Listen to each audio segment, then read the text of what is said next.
I'm Will Primos.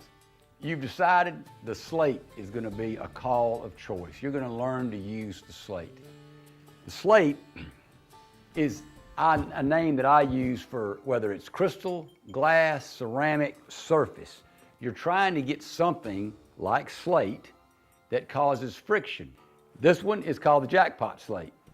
I'm going to show you how to hold it. You want to put your hands around it. There's a sounding board inside here, but your hand also forms a sounding board.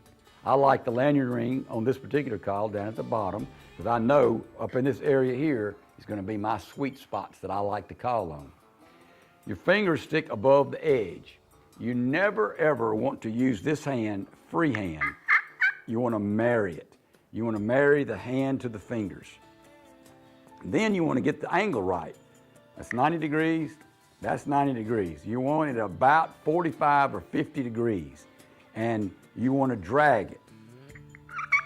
Makes noise. Now watch this. When I bring it back, no noise.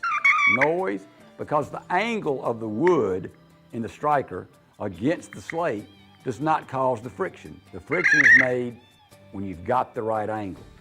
So when you want to learn to Yelp, you want to make a J shape. You want to get a high note to a low note and slur it together into the yelp of a turkey. A gobbler's yelp and hen's yelp. I like to make an oval egg shape because when I'm returning it, I do not pick the striker up. I don't lose my rhythm. So the sound is made as I make that J, and then I return the striker because the cadence of your yelping is probably the most important thing. You can make a bad note because turkeys do it, but if the cadence is off, it's going to sound like something other than a turkey, and a turkey won't recognize it. The striker is very important.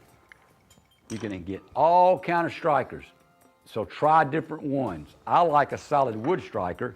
This is called the Kiki striker with a very thin tip. But you can also get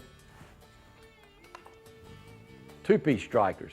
You've got to be sure this piece of wood, the striker, the peg, is really glued or tightened. It's got to be one piece. That's why I like one-piece strikers. They never come loose.